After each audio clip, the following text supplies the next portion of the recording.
एक समय की बात है। शहर से 4 दोस्त अंजलि, कोमल, केशव और सुनील छुट्टियां मनाने सुनील के गांव गए। गांव के बीच रास्ते में उन्हें भूख लगती है। सुनील, मुझे बहुत जोरों से भूख लग रही है। हाँ, मुझे भी बहुत जोर से भूख लगी है। रात भी बहुत हो गई है, हमने दिन से कुछ खाया ही नहीं है। चलो, रास्ते में कोई अच्छा ढाबा दिखता है तो वहीं खाना खाने के लिए रुकते हैं। थोड़ी दूर रास्ते में सुनील को ढाबा दिखता है। वो चारों ढाबे पर अपनी गाड़ी रोकते हैं। अरे भैया, ढाबे वाले भैया। ढाबे के पास ही 3-4 लोग आग जलाकर बैठे होते हैं। उनमें से ढाबे वाला उठता है। क्या है गया भैया, किसे ढूंढा? तो भैया, कुछ खाने को मिलेगा? हम बहुत दूर से सफर कर रहे हैं और हम बहुत भूखे हैं। अरे भाई, आज तो कछु ना मिलेगा। क्यों? भैया, रात बहुत हो गई है और इस गांव में रात 12 बजे के बाद कोई चूल्हा नहीं जलाता और ना ही कोई घर से बाहर निकलता है।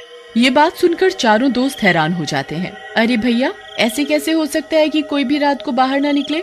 नहीं बाबू, यहाँ कोई 12 बजे के बाद बाहर नहीं जात। इधर जंगल में एक शैतानी भूतिया भेड़िया की आत्मा घूमत है। ऐसा कुछ नहीं होता भैया, आपने कैसा वहम पाल रखा है। ये भूत प्रेत कुछ नहीं होते। नहीं बेटा, हम सच बोलत हैं। 12 बजे के बाद जो कोई भी जंगल के रास्ते से जात है, उस भेड़िया की आत्मा उस आदमी को पकड़ लेत है। कौनो आदमी नहीं बचत उस खूंखार भेड़िया से। ये सुनकर अंजलि बहुत डर जाती है। अरे तुम इन भैया की बात मान लो, ये हमें झूठ क्यों बोलेंगे? हाँ बेटा, मैं तो तुम्हारी भलाई चाहता हूँ, तभी तुम्हें बता रहा हूँ। वो भेड़िया किसी को नहीं छोड़ता। उसका मुंह आदमी का है और शरीर भेड़िए का। बहुत ही डरावना है। वो जिस भी आदमी की जान लेता है तो वो आदमी खुद ब खुद शैतानी भेड़िया बन जाता है। अरे सुनील, तुम छोड़ो ये सब बातें, हम आगे जाकर दूसरा ढाबा ढूंढते हैं। वो चारों गाड़ी लेकर आगे जंगल के रास्ते पर निकल जाते हैं। बीच रास्ते में उनकी गाड़ी खराब हो जाती है। ओफो, अब ये क्या हो गया गाड़ी को? चलो बाहर चल के इंजन में देखें, कोई खराबी तो नहीं है। वो दोनों गाड़ी से उतरते हैं और इंजन को देखने लगते हैं। अरे यार, ये तो इंजन ही फूंक गया है। ओफो, अरे अब हम क्या करेंगे? यहाँ तो दूर दूर तक कोई मैकेनिक भी नहीं मिलेगा। तुम चिंता मत करो, तुम कोमल और अंजलि के साथ इधर रुको, मैं पानी लेकर आया। इंजन गर्म हो गया है, हम पानी मारेंगे तो शायद गाड़ी थोड़ी आगे तक चल जाए। ठीक है। सुनील पानी लेने के लिए निकल पड़ता है। थोड़ी दूर जाने के बाद सुनील को कुछ अजीब सी आवाज सुनाई देती है। वो भूतिया भेड़िया होता है। कौन है? कौन है वहाँ? तभी भूतिया भेड़िया सुनील के ऊपर हमला कर देता है। तुझे किसी ने बताया नहीं मेरे बारे में? अरे अरे, मुझे छोड़ दो, भगवान के लिए मुझे छोड़ दो, छोड़। आज तो तेरी मौत है, तुझे कोई नहीं रोक सकता मरने से। अरे अरे, ऐसा मत करो, ऐसा मत करो। तभी भूतिया भेड़िया सुनील की गर्दन पर अपने पैने पैने नाखून से हमला करता है और सुनील को जान से मार देता है। सुनील को मारने के साथ ही भेड़िया सुनील का खून चखता है और सुनील के शरीर के अंदर आ जाता है। मैं किसी को नहीं छोड़ूंगा, जो भी मिलेगा सबको मार डालूंगा।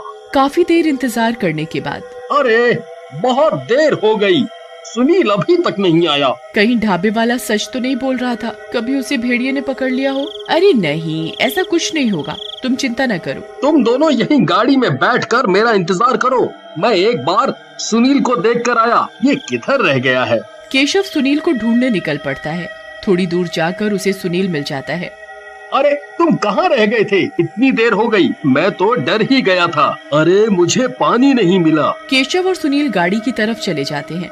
वो उधर जाकर देखते हैं। तुम इतनी देर से किधर थे? हम दोनों कितना डर गए थे। अरे सुनील को कहीं पानी नहीं मिला, सुनील, तुम एक बार बैठो, मैं गाड़ी चलाकर देखता हूँ, क्या पता अब गाड़ी चल जाए। केशव गाड़ी में चाबी लगाता है और गाड़ी स्टार्ट करने की कोशिश करता है। तभी गाड़ी खुद ब खुद चल पड़ती है। अरे वाह, गाड़ी ठीक हो गई।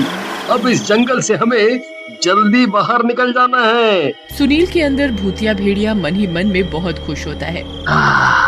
इतने सारे लोगों का खून पीने में तो बहुत मजा आएगा। देखते ही देखते वो चारों अपने ठिकाने पर पहुंच जाते हैं। अगली सुबह केशव और उसके सारे दोस्त नाश्ता करने के लिए एक साथ बैठते हैं। अरे सुनील, तुम इतने शांत शांत क्यों बैठे हो? मैं कब से देख रहा हूँ, तुम जब से इधर आए हो किसी से कोई बातचीत ही नहीं कर रहे। सुनील उसकी बात का कोई जवाब नहीं देता।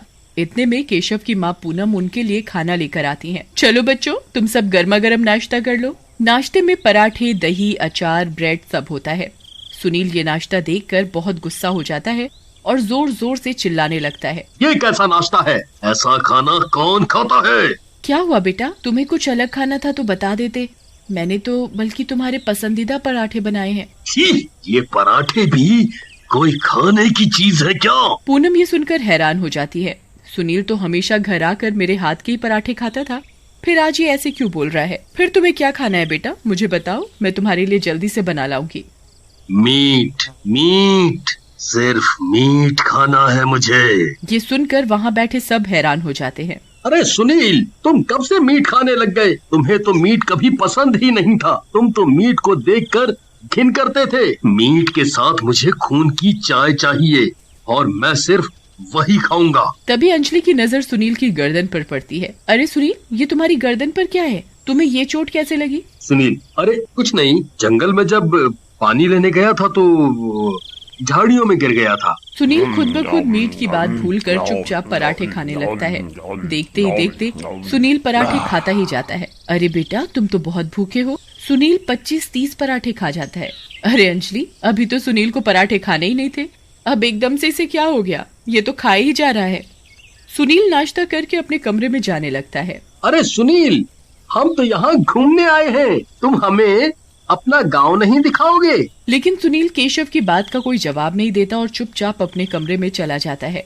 मुझे एक बात समझ में नहीं आ रही, ये सुनील जब से जंगल के रास्ते से वापस आए हैं, ये बहुत अजीब बर्ताव कर रहा है। सही कहा तुमने, सुनील ऐसा तो कभी नहीं था। देखते ही देखते शाम हो जाती है और सोने चले जाते हैं। आधी रात में सुनील के अंदर का भूतिया भेड़िया अपने नए शिकार के लिए निकलता है। यहाँ तो बहुत सारे लोग हैं, मुझे जो भी कोई मिलेगा सबको मार डालूंगा, किसी को नहीं छोड़ूंगा। मैंने बहुत दिनों से खून नहीं पिया। तभी अंजलि को बहुत जोर की प्यास लगती है और वो पानी लेने रसोई की तरफ जाती है।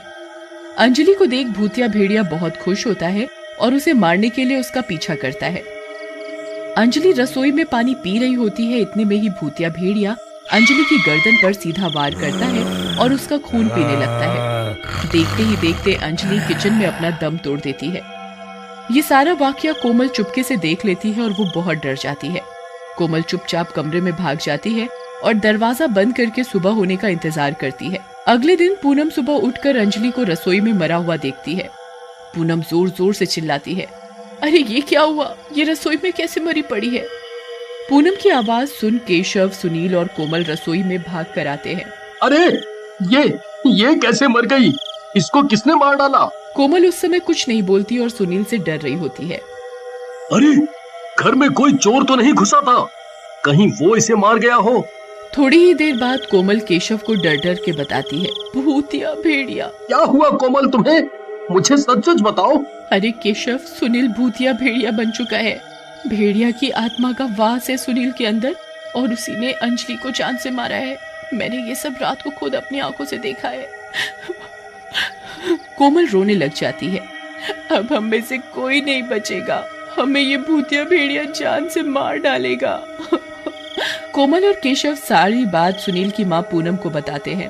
पूनम ये सब सुनकर बहुत डर जाती है और वो सब गांव के पंडित के पास जाते हैं। अरे पंडित जी, अनर्थ हो गया, अनर्थ। क्या हुआ बच्चे? मेरे बेटे को जंगल वाले भूतिया भेड़िए ने मार दिया है और अब वो सबको जान से मार रहा है। इसका एक ही उपाय है मेरे पास। क्या? पंडित मंदिर में शेरावाली माता की मूर्ति का त्रिशूल पूनम को थमा देता है। आज रात जब भी वह भूत या भेड़िया किसी का शिकार करने निकले तो उसके पेट में बिना सोचे ये त्रिशूल मार देना, वो वहीं का वहीं मर जाएगा। ठीक है पंडित जी। पूनम और सब बच्चे घर की तरफ निकल पड़ते हैं।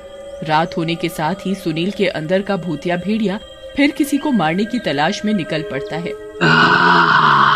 आज फिर किसी का खून पीऊंगा, इतना स्वाद लगता है खून।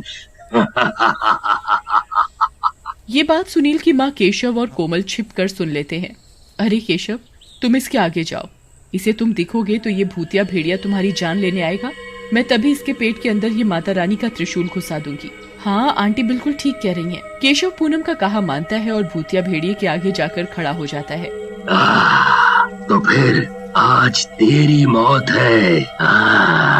आज तेरा खून पीऊंगा।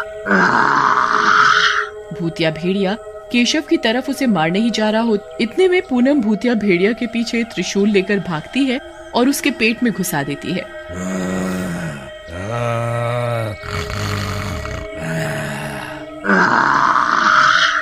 त्रिशूल घुसने के साथ ही भूतिया भेड़िया मर जाता है और सबकी जान बच जाती है।